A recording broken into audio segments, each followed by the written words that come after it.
Growing up, my brother, Mike, and I were a study in contrast. While I, the frail, struggled to keep up with his athletic prowess, Mike thrived, earning our father's constant praise. Our father, a man of old-school values, believed in strict discipline. Any minor transgression, real or imagined, was met with stern reprimands, sometimes even physical punishment. I, ever the sensitive soul, found it difficult to connect with this harsh version of fatherhood. Mike, however, seemed to thrive in this environment. He excelled in school, excelled in sports, and, most importantly, excelled in his father's eyes. I, on the other hand, was constantly overshadowed, my minor infractions magnified into major offenses. I soon realized that Mike, in his quest for approval, had mastered the art of manipulation. He would subtly frame me for his own misdeeds, turning minor incidents into major dramas. Our father, blinded by his favoritism, rarely questioned Mike's claims. The years passed, and the rift between us widened.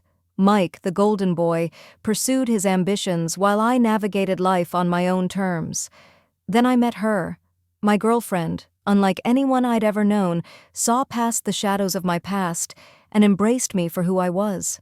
We were happy, content in our own little world. But Mike, it seemed, couldn't tolerate my happiness. He began to inquire about my girlfriend, his questions laced with a subtle undercurrent of resentment. One evening, he dropped a bombshell.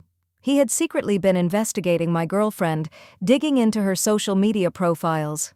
His obsession with her, I later realized, stemmed from a deep-seated insecurity. The incident, while unsettling, was a mere prelude to the real drama. Mike, in a desperate attempt to win his father's approval, brought his new girlfriend, Kathy, home for dinner. Kathy, however, was not the charming young woman Mike had portrayed her to be. She was condescending, critical, and blatantly dismissive of my mother.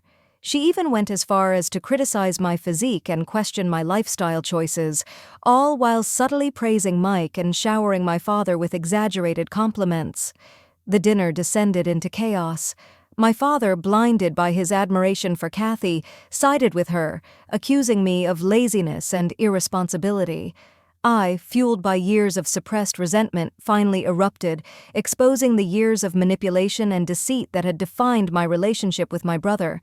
The fallout was swift and devastating. My father, hurt and humiliated, demanded that I leave the house.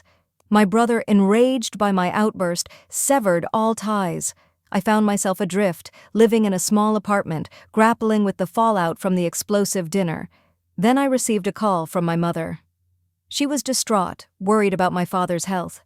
He had been withdrawn and despondent since the incident. Hesitantly, I returned home. The atmosphere was tense, but my father, surprising, seemed genuinely remorseful. He apologized for his years of favoritism and for his blindness to Mike's manipulative behavior. It was a difficult conversation, but it was a start. The wounds were deep, but the door to healing, I hoped, was finally open.